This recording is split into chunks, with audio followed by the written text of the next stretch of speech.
Well, Mr. Ambassador, I do want to thank you for this great opportunity to speak with you and also extend you greetings for the Day of Russian Diplomacy. I will begin by asking you, recently we heard that Zelensky, the Ukrainian leader, has said that the Minsk agreement was simply a concession. That's the language he described it with. And he went on to say it cannot be implemented. We've also heard from Angela Merkel.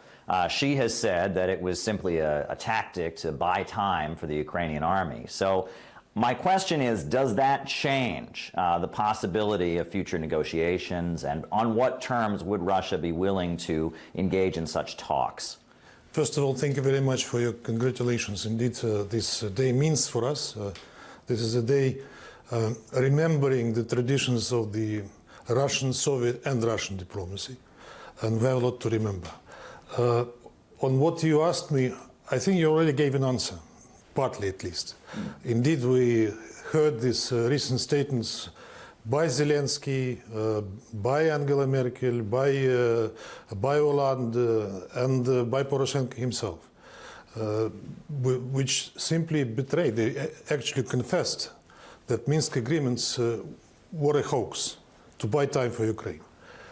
And besides, Minsk agreements is a case of the failed UN prevention, because had they been implemented faithfully, nothing what we are witnessing today would be happening. But they were not meant to be implemented. So when people say, this started a year ago, soon we'll mark the anniversary, we say, you have wrong chronology. That started 9 years ago. 9 years ago, we were begging you to listen to us. Nobody did. Now, we've heard from a number of Western leaders that they think the only way this war could end is with the defeat of Russia. So if that is the tone, is there any hope for negotiations or peace? They are not just saying that it can only end with the end of Russia. They are talking now about dismembering Russia.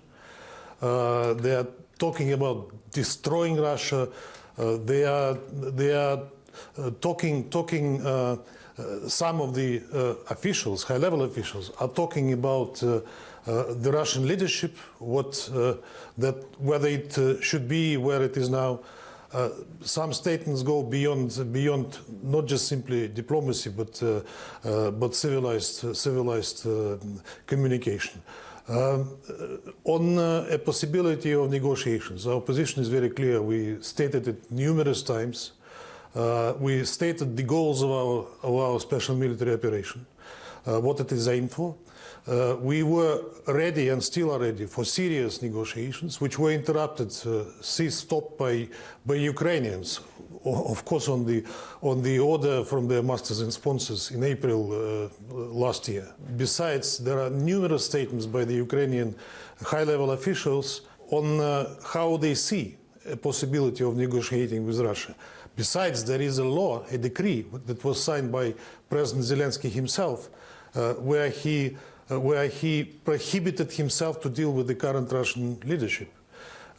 So we do not see any serious attempts on the Ukrainian side to engage in any negotiations. And all those initiatives that we're hearing from them on the peace plan, on various summits, this is frankly a joke. Besides, we know for good that they are not calling the shots.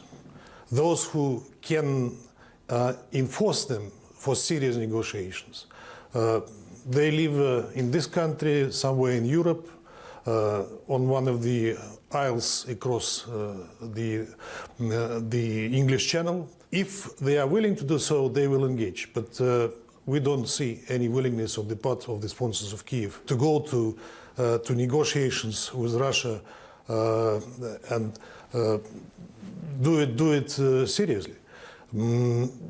Besides, we are not negotiating on the basis of ultimatums that we hear. Now, at the United Nations Security Council, you have repeatedly pointed out that pouring more weapons into Kiev is not going to bring peace. It's going to prolong the suffering, prolong the deaths. But we hear the U.S. representative just continue to dismiss everything you've put forward about the danger of lethal aid and weapons going into Kiev. Do you think that there's any hope for waking up the West about the long-term consequences and what's going to result from pouring all these weapons into Ukraine? There is always a hope for waking up, but I'm afraid they are still fast asleep on that matter. We just had a Security Council briefing, which we requested this week, in fact, earlier this week, on the arms supplies to Ukraine and where does it lead. Enormous efforts, money that pours into Ukraine that feeds the conflict. You know that we invited Roger Waters to that briefing, and there were doubts that he could be a briefer on that matter, which he proved he could, and quite ably, I would say. He was not pro-Russian when he spoke. He spoke from what he thinks. We never, when we invite briefers to the Security Council, we never dictate them, condition on what they should be saying, not writing scripts for them. You heard what happened at that meeting. Indeed, so far this is a conversation between the deaf and the blind. Now, there is talk of the Western countries convening some kind of war crimes tribunal against Russia. And if that were to take place, would it be possible for Russia to then bring things to the front and to go back to 2014, talk about the atrocities that have been committed, talk about the repression of the Orthodox Church and other activities going on in Ukraine? Would this be possibly a mistake where things they don't want brought into the conversation would suddenly be a topic? We've been raising these issues all these long 9 years consistently. We continue to do so, but you have to recognize there is an iron wall, an iron media wall, I would say. We are doing our best to bring that to the people. Recently, not so long ago, we held a so-called Area Formula meeting on what is happening in Donbas today and what has been happening there in not just all these years, but in recent months, because in recent months the shelling of Donbas, of residential areas, intensified enormously. 16,000 in the couple of last months, if I'm not mistaken. We brought witnesses, live witnesses, who gave their personal accounts of what is happening. All is ignored. They read their mantras from the script, not willing to listen to anything. Yes, many of those who are committing crimes in Ukraine today on the part of the Kiev regime should stand trial. And we are saying about that officially, that we are noting down all the crimes that the Kiev regime is committing against its own population, basically, and against the people of Donbas. We will not forget it, and they will one day or another stand trial for the crimes they committed, including on the battlefield, when they use civilians as a shield. We don't use civilians as a shield. They do all the time. When they commit crimes against the prisoners of war, even those outrageous things like what happened a couple of days ago with the killing, with the arbitrary killing, blank shot of the Russian prisoners of war, is largely ignored by the West. But the Office of Human Rights was forced to recognize that it looked genuine and it deserves being investigated. Now, when Western leaders talk, they frequently reference this rules-based global order. That's the thing they constantly are speaking about. My question for you is, how is that kind of rhetoric and this talk of a rules-based global order, how is that viewed in South America, in Asia, in Africa? How is the world reacting to the words of U.S. and Western leaders? We've been speaking about this rules-based world order a long time. Saying that it's not international law, which is embodied primarily in the UN Charter. Not many listened to us seriously at that time. But now I think the opinion in those countries that you mentioned is changing. We just recently celebrated the 20th anniversary of the Colin Powell VL in the Security Council, which you may consider to be the beginning of the current phase of this new rules-based international order. We are saying to our partners that what is happening today you should look at it carefully and understand that today they came after Russia. Tomorrow they will come after any country that will be not much in tune with those who thinking they own the world.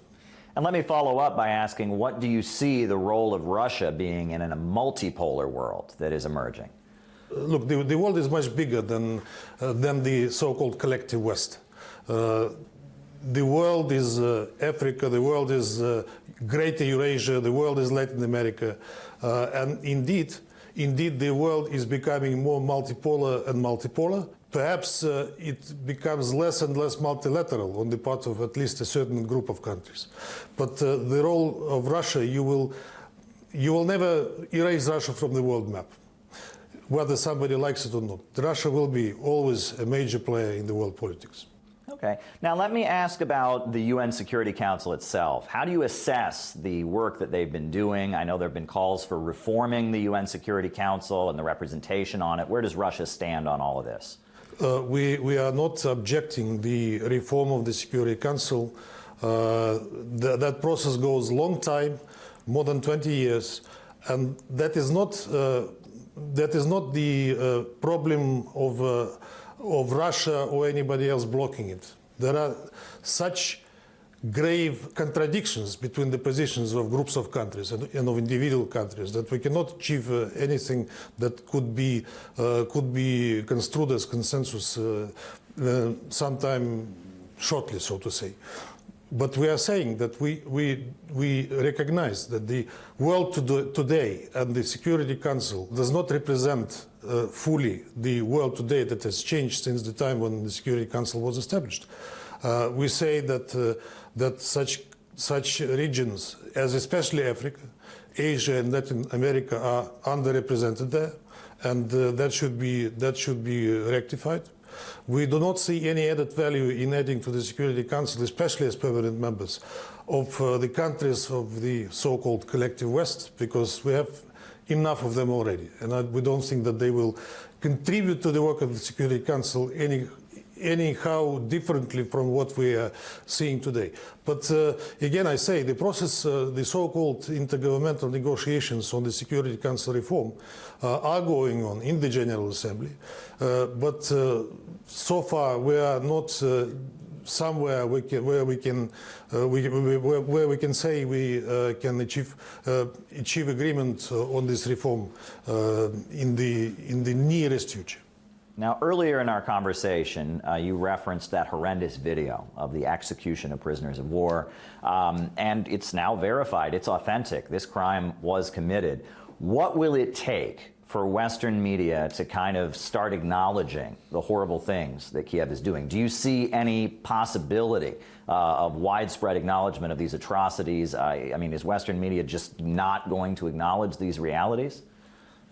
Perhaps they are acknowledging that within themselves, but they are simply ignoring it on the mass media. You perhaps, of course, remember such horrible stages as the so-called massacre in Bucha or the killing of people at the railway station in Kramatorsk. On Kramatorsk, these unfortunate people were hit and killed by the Ukrainian missile, which was on the photo. Now they are not talking about that at all, but in the public opinion, it is the Russian crime. Nobody looks for the details, what happened, how it happened, what was true or not. So I'm not very optimistic that these horrendous crimes will be brought to the Western public by the Western media. Now, recently, you talked about how Western leaders were objecting to cooperation between Mali and Russia, and that you used the term neo-colonial to describe their attitude. Why is it that they seem to be so bothered about Russia's growing relationship with Africa? And can you describe that relationship for us? The relationship between Russia and Africa, with the African countries, where many partners there, is growing, and that causes jealousy on the part of those countries who consider that to be their backyard. I will give you one example. I think I will not betray anything secret by now. A couple of years ago, at the high-level segment of the General Assembly, Minister Lavrov was meeting the current chief European diplomat, Josep Borrell, who distinguished himself recently with some comments that raised consternation among the public. And then Borrell was asking Minister Lavrov, why are you dealing with Mali? Why Mali is trying to engage with you? To which Minister Lavrov said, look, this is a sovereign country. They decide with whom to deal. If they chose to deal with Russia, that's their sovereign choice. To which the chief European diplomat said to him the following phrase, don't mess up in our backyard. Can you imagine that? Wow. Well, it is repeated in Western media frequently that Russia is to blame for the global food crisis, that it's all Russia's fault. How do people see this around the world? There was a meeting recently, as recent as late January this year, of the EU Committee on Agriculture, where they gave quite a sober analysis of their problems in the agricultural sector, which is related to the pandemic, to inflation, to energy and food prices, to their hurried green transition, etc. So when it comes to themselves, they are able to describe it soberly enough, while for the public they blame the current food crisis on the intrigues by the Kremlin. We are saying consistently that the food crisis didn't start 1 year ago, that it was the result of their wrong policies which preceded that at least 3 or 5 years. Including massive printing of money by the major economies, including their egoistic policies on food supplies, etc. So, of course, this crisis is not the result of what was happening last year. Now, if you are referring to the grain deal, or rather not the grain deal, but the Istanbul agreements, because they consist of two parts. One is the grain deal for Ukraine, and the other is memorandum on the export of Russian food and fertilizers from the Russian Federation. So the grain deal is working full steam. It's already more than 20 million tons of various grains that were exported from Ukraine, and they are not flying to the most needed countries, mostly. Yes, some portion, but very small one, like 3% of those who are really struggling with hunger. At the same time, not a single grain in singular, and very little fertilizers were exported according to the second part of the deal. Yes, the Secretary General, and I recognize it, is doing his utmost to solve it, but he's knocking against the wall, because there are so many sanctions. They keep saying that grain and fertilizers are not under sanctions. Yes, they are not formally, but freight is, insurance is, banking, financial transactions are, you name it. So that does not also contribute to solving the food crisis in the world, and it may even exacerbate it, because one thing is the food crisis and the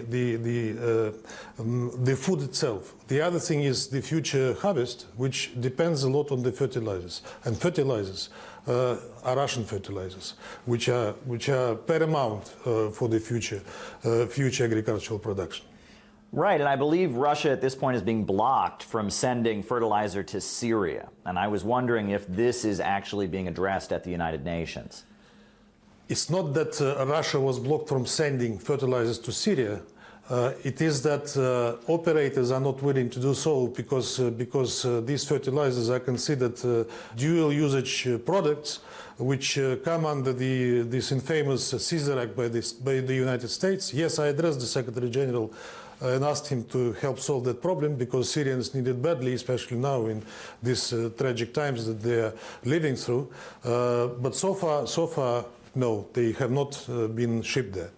And part of the grain deal and the negotiations was that there should be a lifting of all sanctions affecting Russian agriculture. But this, from what you're telling me, doesn't appear to have been implemented. No. Is there any hope for this being implemented? Hope is always there, but with the multitude of rules and regulations on sanctions that these countries introduce, in particular EU, they say they made some derogations, but in fact, when it comes to the national level, it is not implemented there. Secondly, there is this so-called over-compliance when companies are simply afraid to be sanctioned themselves for dealing with Russia, even if it is, in their view, legal, although it is illegal per se. Well, I want to thank you for your time. I know you are very busy and you've got quite a task at hand, you know, standing up to all these lies at the UN Security Council. I want to say it's really been an honor to speak with you, and thank you very much for taking time out of your day to give us some comments. It was a pleasure. Thank you. Thank you.